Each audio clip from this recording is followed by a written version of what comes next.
Well, hello and welcome everyone. This is Jane Hill of Amethyst Living, and I'm here in conversation tonight with Edward Foster, who many of you watching this either live or on the replay will know as an artist, author, and musician.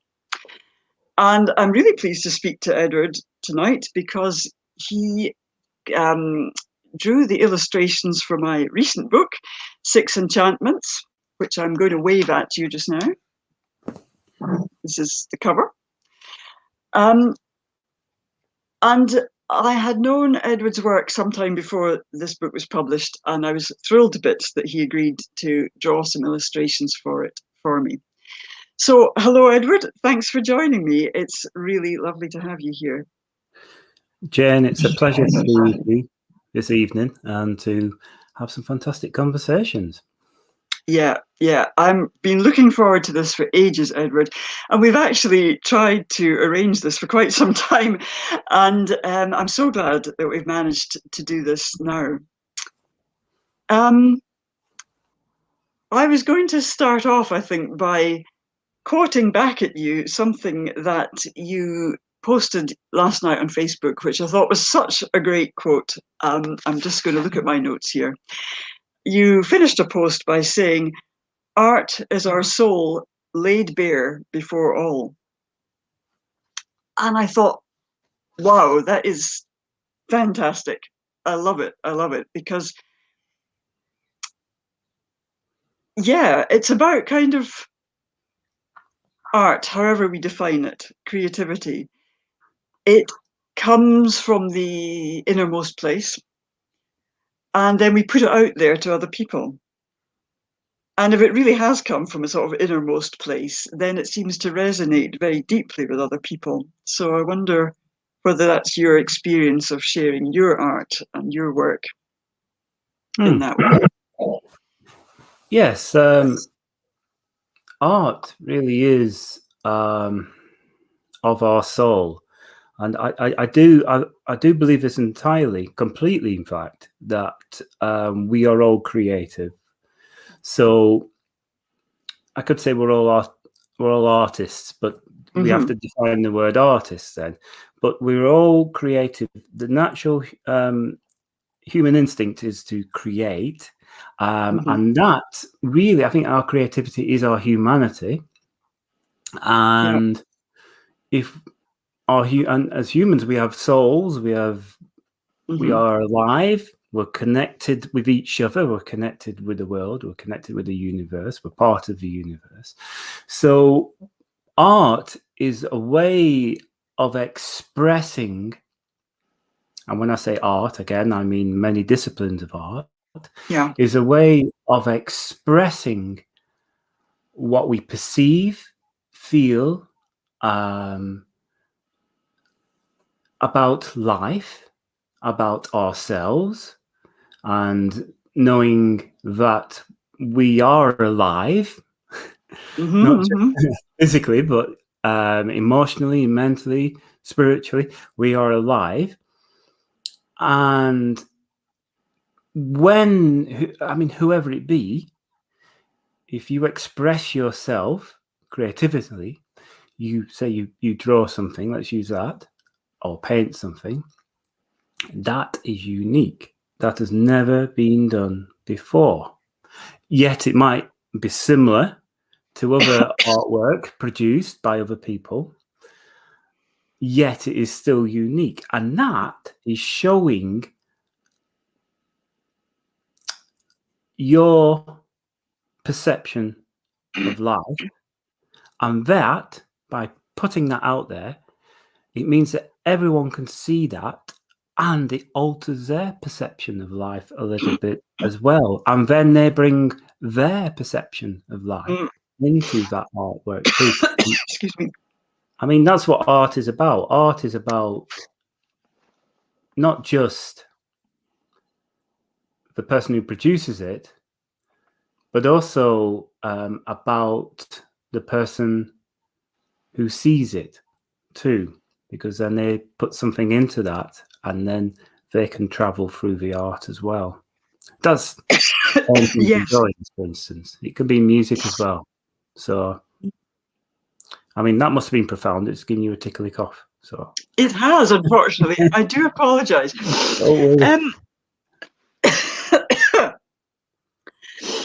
I think it's really interesting to hear you say that art kind of is, and this is a phrase I use a lot, art kind of happens in the space between the creator of the art and the person experiencing it. I tend to think if I can think of, the famous Michelangelo, God and Adam, and there's this tiny little gap between the fingers touching. And I think art is in this space between the two.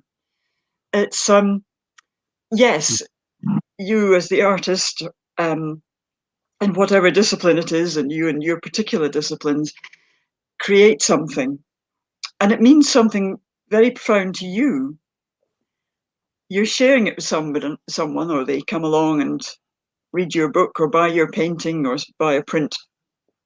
And it may mean something or call out something in them completely different to what it means to you, but it's utterly valid in any case. And art is this, how can I put it? This kind of exchange between the work and what somebody brings to it. I often think, one of my favorite Shakespeare plays is Hamlet, for instance. And I've seen that play many times since I was about 14, but I never see the same play twice because I'm different every time I see it. I'm older, or it's a different production, and I've, things have happened. So it's never the same play twice.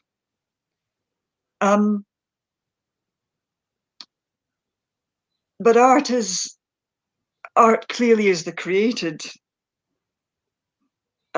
painting, play, poem, story, but it's also, I believe, what happens in that gap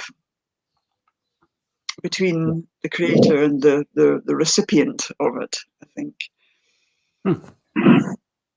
Yeah, I think that's a very good point.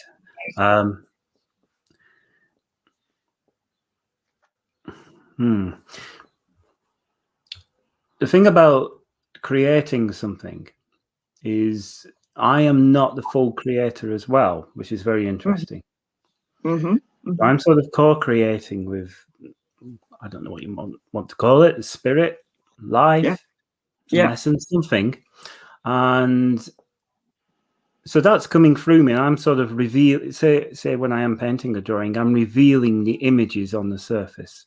I'm not putting them there. I'm revealing something that is already there. And then I'm sort of bringing two. So we're coming together like this. So even though I'm producing the artwork, this art is, these images are coming from somewhere. And I think perhaps when the viewer comes to see my artwork, I think there is a possibility that also they pick up on something that's there from that unconscious, subconscious, whatever you want to call it, that is there, and that's in them as well. And then that leads, maybe there's a familiarity in what I've painted that they can pick up on, and that they can see, and then that'll lead them into an imaginal state, a dream, a waking dream state. And imagination is not a frivolous thing. It is not something that you go into to avoid life. It's quite the opposite. Imagination, we wouldn't have anything without imagination. And so it's been, shall we say, relegated to the 4th division. And that's not right. We need to really think about what imagination is, what a divine intelligence it is, what an amazing creative field of wonder it is, and use it. Be aware of it, and when you become more aware of it, you realize that it's a constance. You know, it's always happening. So yeah, I like that idea of the Adam and Eve painting by Michelangelo with that spark between. There certainly is that. Also, like I say, it's a co-creation as well. Yeah. That the artist, whoever, is doing with something with life. It's this unworded thing. We haven't found the right title for it really, but we all know what it is. And so the viewer, the audience, and the listener, the reader, the reciter, the storyteller, whatever, is part of this as well, for sure. Because it opens up these imaginal realms. It opens up these expressive realms. It opens up these creative realms that viewer can use and be inspired by, and also give inspiration with. So, yeah, that's a wonderful description, I think, of the creative process as you experience it as an artist and a maker. And I'm very fascinated to hear what I agree with everything you say. And you used a term there that I've used before, a waking dream, which is how I think of what I do when I put pen to paper I'm starting out on this journey, small way. That one enters a kind of imaginal realm, I think is the word you used, but it's not, as you say, it's not this idea that you're making something up. It's more that you are discovering something that's already there, or it's making itself known to you, that you are encountering something that already exists, but it needs to be brought into this material world in some way. And I was particularly interested by what you said right at the start of your answer there, when you said when you're drawing, I can't remember exactly what you said, but you're finding the drawing on the paper. It's already there. You're just bringing it out.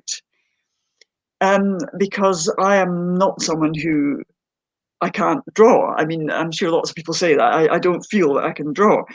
But if I were sitting with pen and paper to write, then I feel that something is writing through me in a very raw kind of way.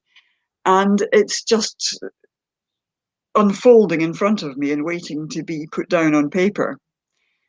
And extremely interesting to hear you talk about drawing in that way, because I sort of assumed that drawing is so much more technical and more skilled. I mean, everybody can pretty much put words on paper, but drawing is a very technical, a very skilled thing to be able to do. yeah, yes. But also so is writing. I mean, yes, we learn to construct sentences using words, and we use letters to construct words, and then we go into paragraphs, stories, whatever you want. So we have techniques. So the thing is, what's the difference between learning to write and learning to draw? If you think of it in the technical side, there isn't any difference at all. Anyone can draw on a technical side. There's no question about it. And same with the writing, and you develop the skills. But when the more skills you develop in technical skills you develop, that enhances your ability then to be able to create more vivid and deeper artworks, writings, etc. So it's like anything in life. You build up the techniques. You build up these techniques that enables you to then be able to create better better in a way. You know, we all have these imagination. We all have these, maybe it might be a visual imagination, it might be a sound imagination, whatever it be. So then if you develop technical skills, that helps you to be able to get these visions down, in a sense. So you know, so I can remember from a young age having well, I was a very imaginal child. Children are. Yes. So Yes. I remember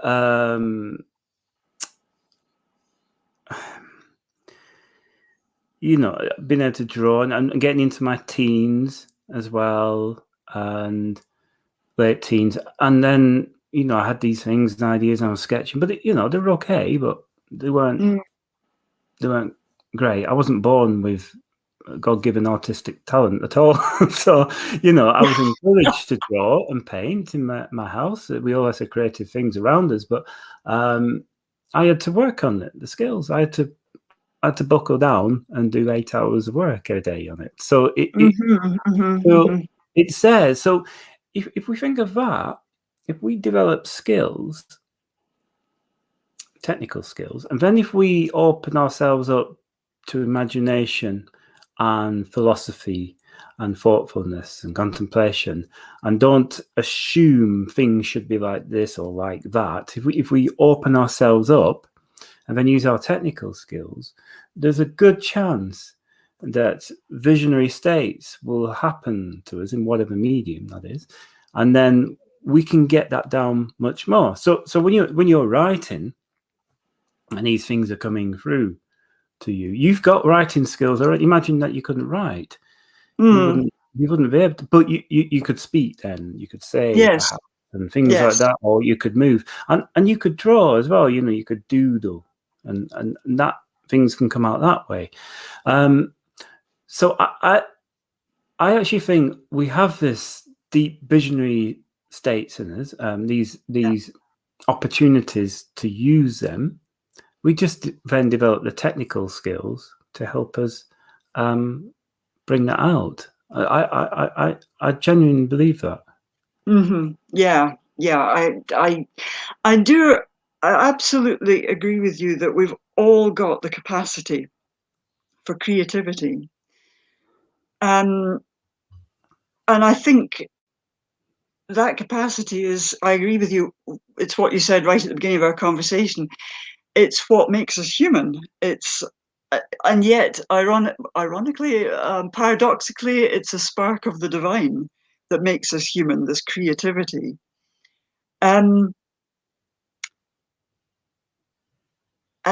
But like everything, it's something to be practiced. It's a discipline, but a discipline that is not. It's not a sort of heavy discipline, because it's something that is so rewarding that it will repay us many times over.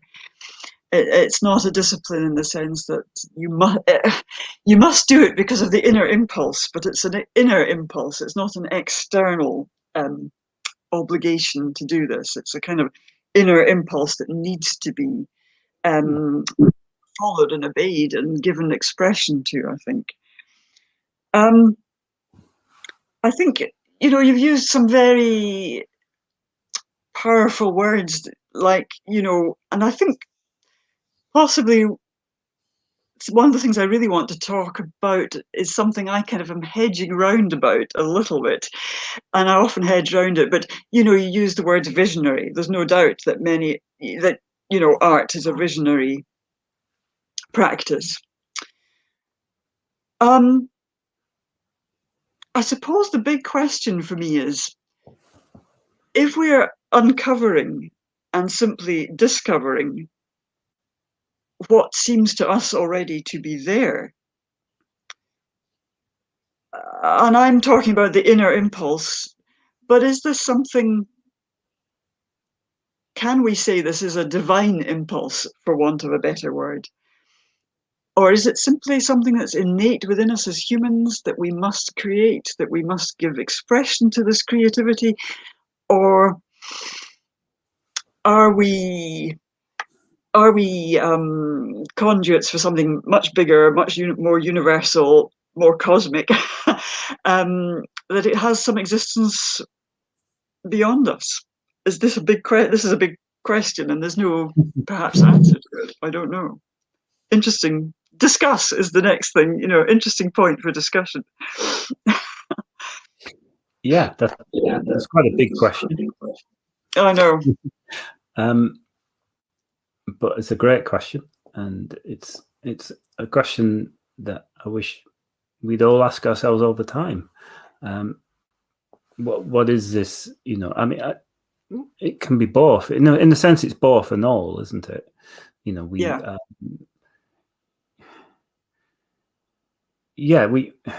bring our creativity to things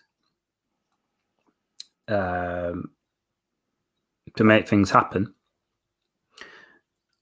It's like a pilgrimage. We go on a pilgrimage to the shrine of this deep thing that we seek. We get to the shrine. We find this amazing thing, and we realize that we've created it on the way. That's what the pilgrimage is, the creation of the shrine that we'll find at the end. So we've done it, but also it was already there, and it's also created us. It's created us to do the pilgrimage to it, or whatever. It sounds such a small word for this divine inspiration, this divine teacher, this divine life. I don't know what it is, but no. I think that's what creativity and arts do. All of it is about seeking this. So we put it into our different and myriad forms of whatever it is we do. We put it into that, faith and belief. Just being kind to someone is a beautiful creativity as well. I know lots of people who don't necessarily practice the arts, but their kindness and their compassion, especially, is what I see that as stunningly beautiful and inspirational to me. I see that and I think, oh goodness, that's beautiful. So I think the pilgrimage is, that's why the pilgrimage has always been with us. I think that's, and I'm fascinated with that pilgrimage. Everything I do, not everything, but most things I do of importance, I see as a pilgrimage. And it can be physical, it can be emotional, it can be mental, it can be philosophical, and it can be all together as well. I often do physical pilgrimages, walking in the land, and I plan them, but also I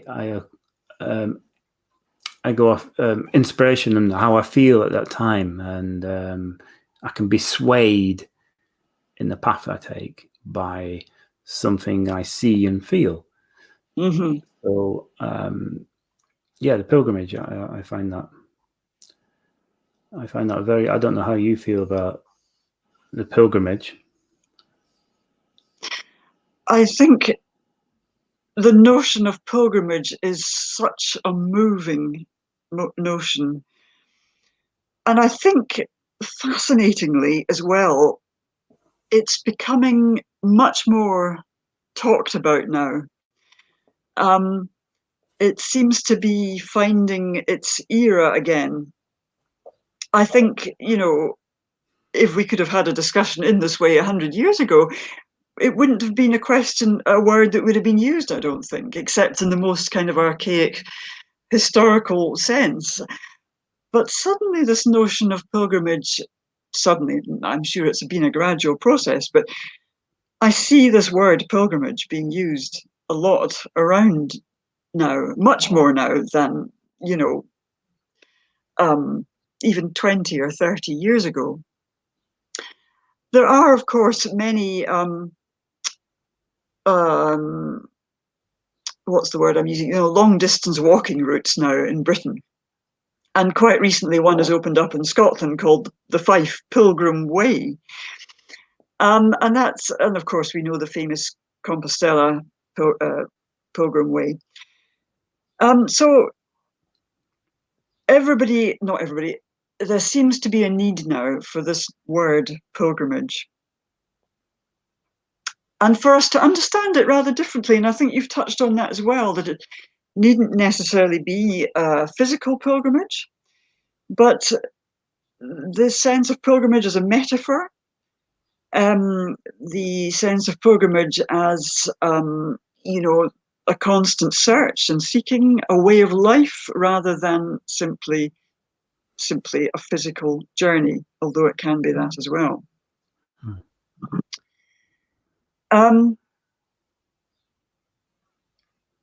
I was watching a few weeks ago recently an old documentary, about 20 years old, about the famous Sister Wendy Beckett, who was the nun who, of course, was the great writer on art. And that was a life of pilgrimage, but she never moved from one spot. She stayed in the caravan in the woods near a convent and didn't go any. And this was her joy and her blessing. She was so joyful in her life. And her life was a pilgrimage, but she didn't actually travel. Well, latterly she did travel actually for TV documentaries, but she didn't set out to travel anywhere. So the sense of, I suppose, pilgrimage can have all these many meanings now. The inner journey, the life journey, the metaphorical search, as well as the walking pilgrimage. And I find all of these meanings very moving indeed.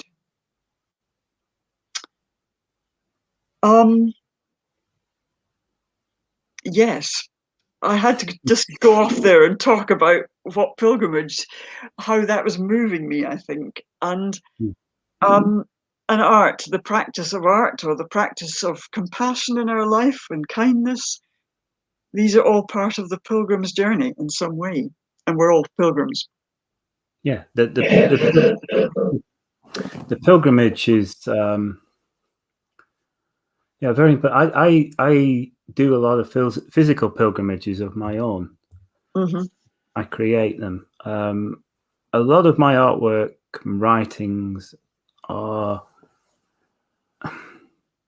well, quite a lot of them are based around nature, I suppose. Yeah. Not necessarily human nature, we're nature too, of course. And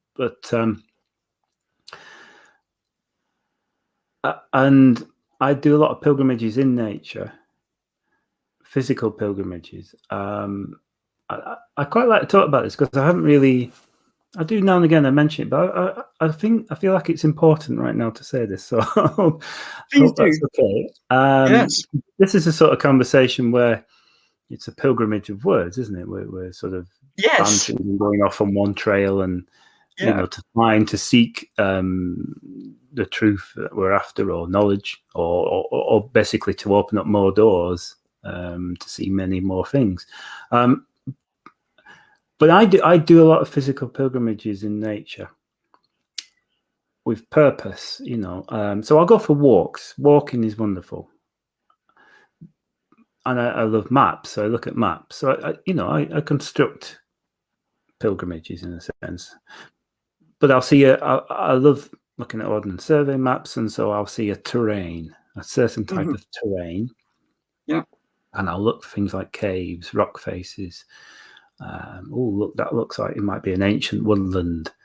There's a well here. There's a stream. So I won't necessarily read about these things. Sometimes I do a little research on it, but I'll look at the map and I think that looks exciting. So, and I'm quite physical, so I can walk for up to 20 miles and 15, 16 miles. So I'm okay with that. I can do that. and I don't mind a bit of hardship within that. Mm-hmm. So if I'm walking in a terrain and I see a stream, for instance. Yeah. I've done this several times. I'll see a stream and I'll follow it. It's Yes. not on the Right. path, but I'll follow it. Yeah. And and so it's not easy to follow some of them because you're tripping over things, getting tangled, Yeah. and all sorts, ducking under that, crawling on your hands and knees. But in that hardship, and it might only last 10 seconds, or climbing over a boulder up a height, it might not last long in linear time. Mm-hmm. But it seems like I'm born again within that because it's a completely new experience. I can feel my heart beating. I feel a little bit of anxiety. Sure. Yeah. And wonder. And then I get through and it's like, oh, I was through it. And then, oh, this is amazing. And why did I do that? Was I crazy? Then, oh, it's wonderful. So, but by doing that a lot, I've had some of the best encounters and experiences I've had in my life. So you have to go through these obstacles or these difficult terrains. And it's not only the physical terrain, it's the emotional terrain that you have to go through. I remember once I was in a wood, and I write about this, I think, in my book. I was in a wood and a deer. I heard this sound. It was otherworldly. And when you hear a raw deer call, it sounds very strange. And this raw deer ran through the woods. I was by a river. It got to the riverbank, looked at me, and it crossed the river. And it crossed at some rapids. Now, okay, it wasn't over dangerous, but I could have easily fallen in and been swept away, but I had to follow it. Yes. So I got a big stick, a big branch, and I followed it. I had to follow a deer that had run out of the woods and gone across the river because I had to do it. Okay, Yeah. it might be seen as slightly mad, but it felt powerful. So I had an urge to follow. I had to follow. So I crossed these rapids, and as I got halfway across, and it wasn't that deep, but it was almost up to my waist, and it was quite strong. That's pretty deep. Yeah. Yeah, it was pretty deep. So I was, going across, and I got halfway, and I had a moment. I had a moment where I thought, I can't go on. I'm stuck. Yeah. I can't go any further. Yeah. And from deep inside me came this little voice. It was like, and it was almost like I was letting go of some deep anxiety I'd had all my life. So I let it out, steadied myself, and I went on. It was quite profound. It was extremely profound. Yes. Very, very profound. Now, I haven't painted that. I haven't painted that experience. I've wrote about it briefly, but that experience is constantly with me. Whenever I want to go there, I can go there. And so what it's done is opened up worlds and possibilities to me in the creative world, and also in my world too. So I can be positive. I can think about what's important in life. Do I have to follow a deer across a river? Is that important to me? Yes, no. Depends what it is. But what is really important to me is that I can go there, and it's like going back to a library or a university where I can gather knowledge, and I can go there at any time.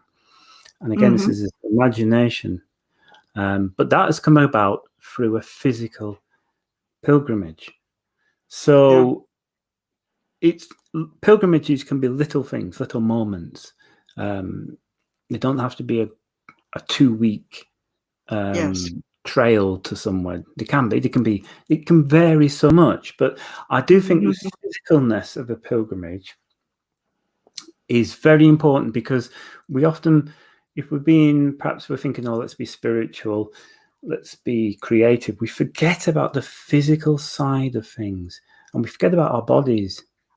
And creativity is not just in here and in the heart, it's in the entire body. I mean, obviously dancers, it is for them, but artists and writers too, all of you, the whole part, your whole body is contributing to that creativity.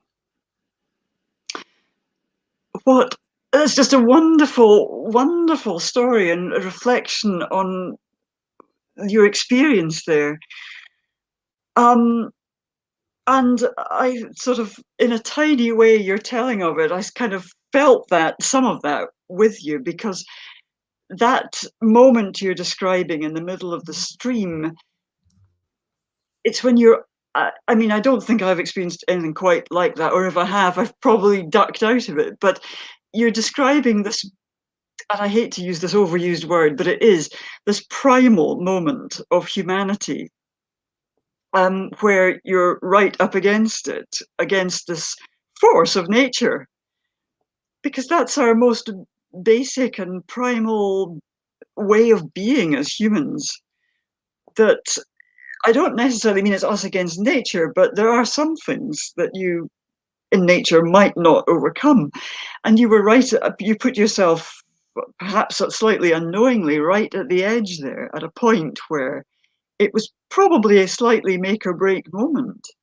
And having met that moment and allowed that moment, permitted it, and accepted that you might not cope very well with this, it might just be too much, something was released. I mean, the whole thing is just a sort of lived metaphor for, I don't know, it's a lived metaphor for something, that's for sure. It's a real human moment. I'm really speechless, and of course that there are so many things in what you just said that I really want to kind of reflect on, and I don't know where to start. But you end up by saying, "Sorry, go ahead." May I just ask you one question? Sorry, there's a little bit of feedback, I think. But may I just ask you one question then? This is very interesting. That's following on from that. When I was telling that story, could you see it? Yes. Now, where were you seeing it from? Well, I was seeing you, I think, in the river. I was probably in the wood looking at the stream or the river and seeing you crossing halfway in the rapids, and the deer ahead of you, just out of sight somewhere, just about out of sight. So I saw the whole picture, and I can still see it now. So storytelling, let's say, yes, again, is very profound. yes, it's a very profound action, because it also enables the listener to be there as well in the story. So the storyteller will tell something, and the listeners will be gathered around the storyteller in this world and the world of the story too. So I think that's, again, this thing about the imagination. What is this doing? Why? And what is? Why do we think that we just have one real world? Why have we reduced it down to that? Now, as you're a storyteller too, for your book, I too, with my book, you've seen that in a visual way, which is very interesting. Because I often wonder, and I've asked many people about the visual viewing of something? Do they visually see something? And some people see it very lucidly, and they see everything, every detail. And then some will perhaps get a feeling of something. But also, I think if you let yourself relax and go into these states, and also be aware of it and train yourself to be aware of that, I think we can see these visual stories, shall we say. We can be part of it. I often feel that sometimes we deny the opportunity for ourselves to be part of it through ways of being that have been imposed upon us all our lives, because this is this is the way things are done and taught. So we, and in social circles, etc., educational circles, all manner of life, really. So I knew you would be able to be in there and see this, because I know what you've done with your book, and we've had conversations before. So I got a sense that you would be too. But I know that you lead meditations with groups, don't you? And I guess part of that people will visualize things within and probably discuss that, won't they, with you? Yeah. Do you find then there's a mixture of some people seeing things straight away, some people getting a bit, or it's a bit cloudy, and they get a feeling of being in there, or they struggle? Do you get a whole mixture of that? There is a wide range of responses to that. I mean, my meditations are very visual. This is storytelling. It's very visual, so I know exactly what I'm seeing. And some people really see that as well. Often what they're seeing is a landscape that they know, or it's related to a landscape that they already know, because I use nature imagery all the time. Other people really are responding much more to the feeling and the kind of emotion of it. And they just, most weeks I lead 2 live meditations in my group. And the pattern seems to be at the moment that, and a Facebook user here, and I don't know who it is saying, I feel the energy of experiences in meditations, but I barely visualize. So anyway, thank you for that. I'm not sure who posted that comment. Thank you. And Philomena is saying she could see your story and feel it too, as if in her own body. So thank you. So I lead 2 meditations a week live in my own group. The first one now is becoming more abstract and much more about feeling. Oh, it's Laura. Hello, Laura. The first one is much more abstract, where I'm sitting and we're just experiencing compassion or divine love or whatever. The second one in the week is more about being in a landscape. And some people really like the first one because they really can't or don't find it easy to visualize. But I think it's possibly because people feel they've got to visualize, that they've got to see what I'm telling them to see, rather than visualizing it as a response to what I'm saying. You know, instantly when you're telling me that story of you crossing the stream, I'm seeing it, and I wasn't, thinking I have to see this the way Edward's telling me I have to see it. It just, that's just how I respond. So there's a whole range, I find, of reactions to my meditations, which range from people who simply like the emotion, and people who see it. It is the short answer. But I'm always surprised and interested at the reactions that people give me back, because it's never quite what you expect somehow. It's interesting. Everyone has their own experience ultimately, I suppose.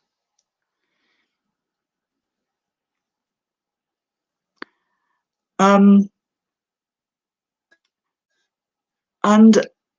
I think possibly you've frozen a little bit here, the picture at the moment, Edward. I don't know if you can still hear me.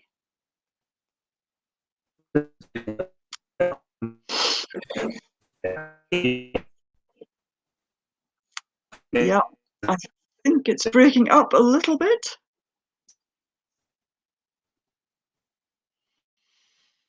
I'll keep talking until you come back. I hope you can still hear me. So again, this comes back to our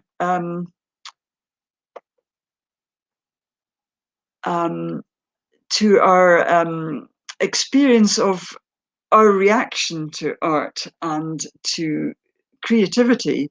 It's very much about how we respond, and each response is entirely personal. I have a horrible feeling that in quite for circumstances beyond his control, Edward has actually left the broadcast.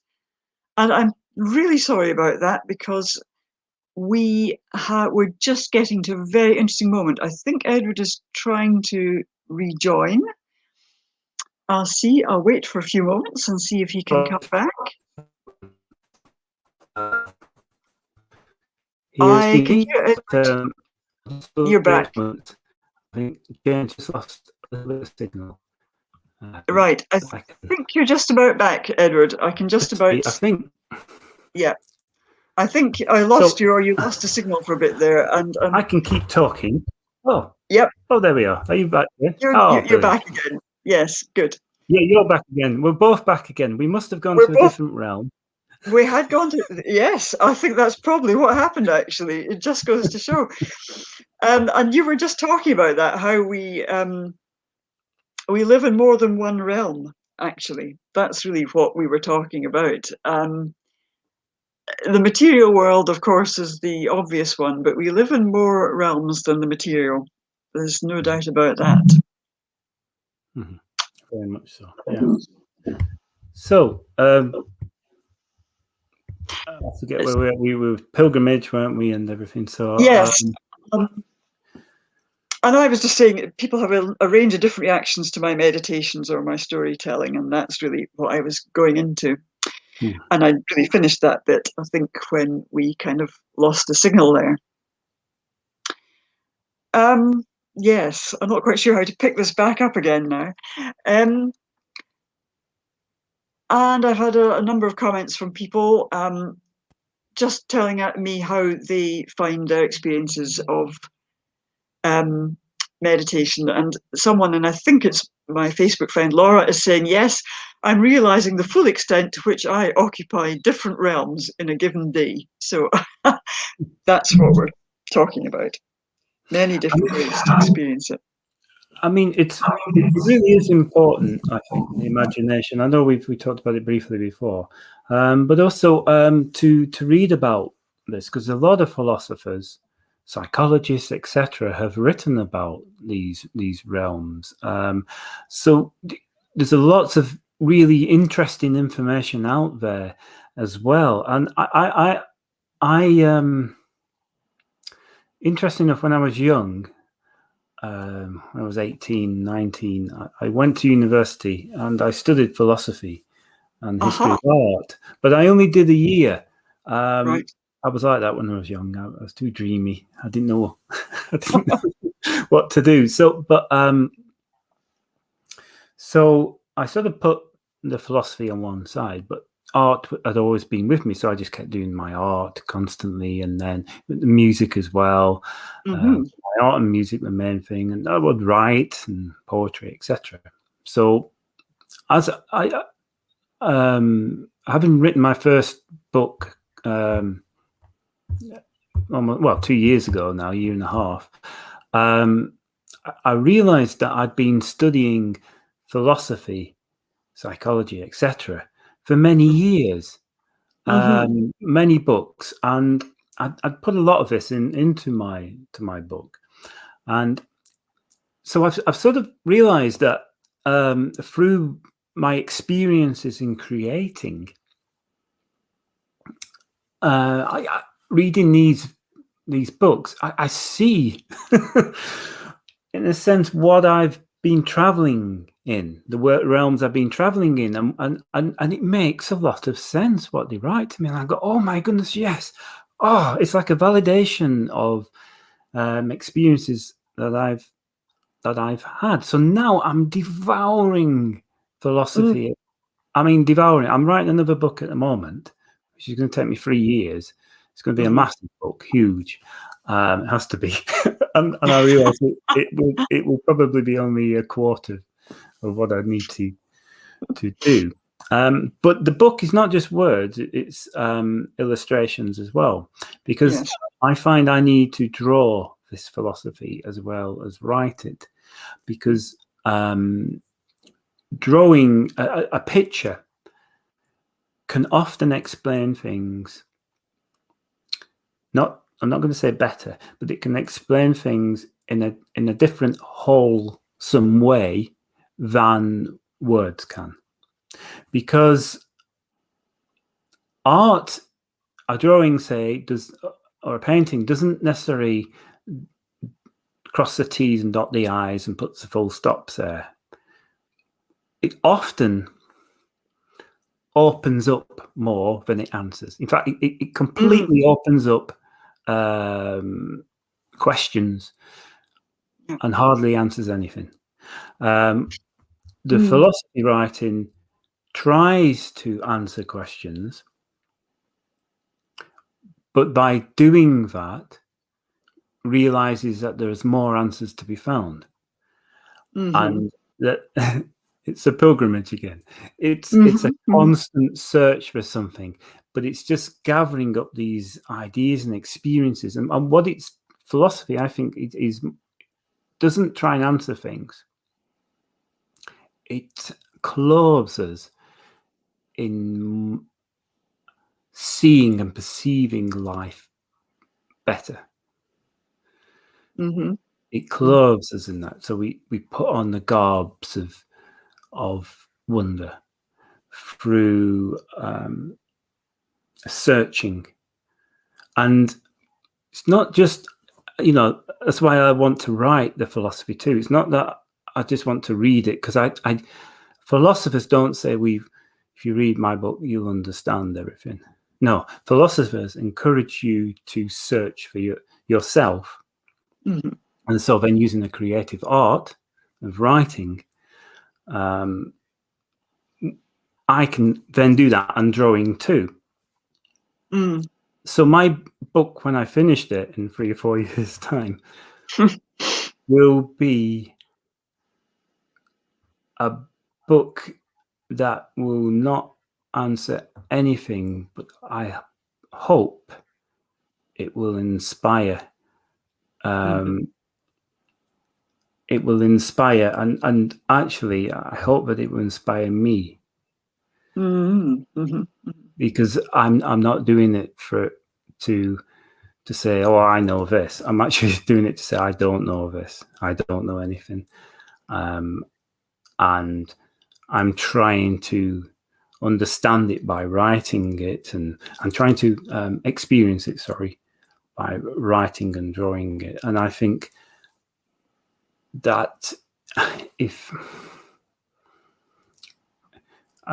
think perhaps if we let go of a quest for having definite answers to things, and rather go on a quest to have deep experiences through finding out wonders and clothing ourselves in these wonders, I think that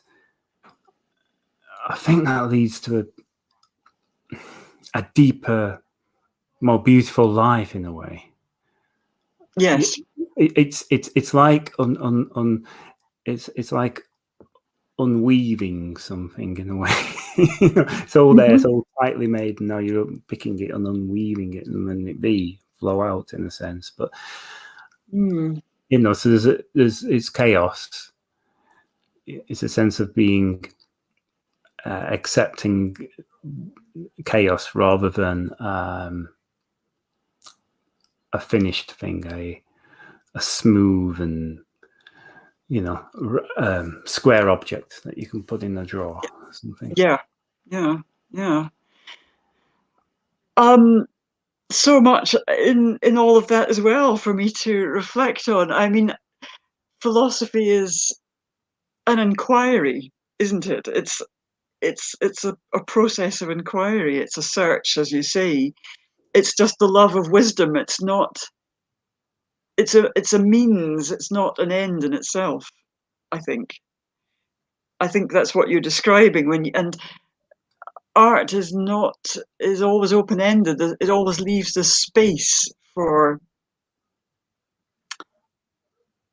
Yeah. It leaves a space. It doesn't give you answers. It poses questions.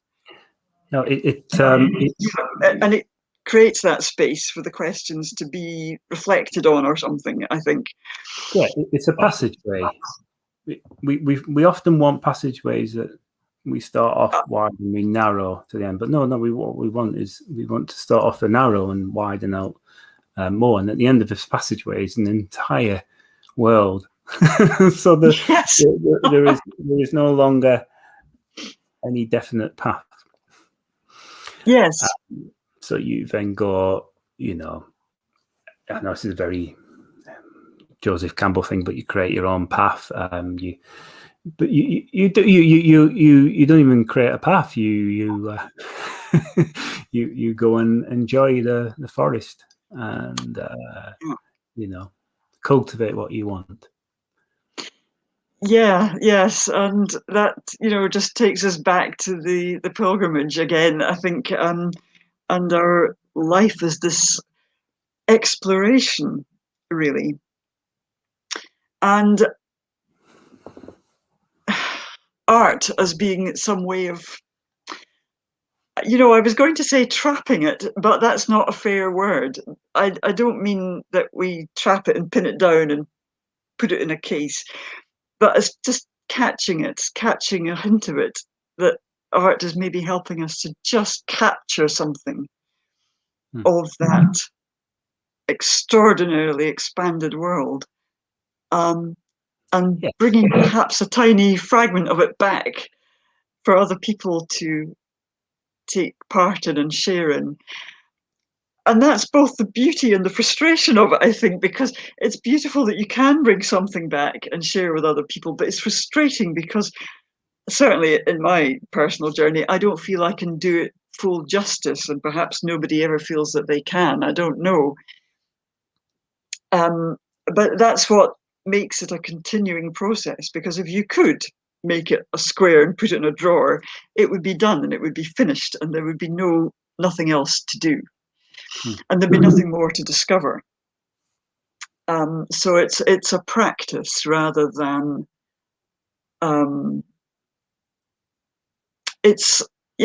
art, creativity is a practice rather than a career. I think is maybe I don't know. That's maybe not a good word to choose. It's a practice. It's a journey, not a destination. In a nutshell, perhaps. Which is what you were saying. I just your art is certainly very much bound up in journeying, as you've shared with us, and you've had some exhilarating moments on that journey, and I know they're going to continue, and these give you these epiphanies, large and small.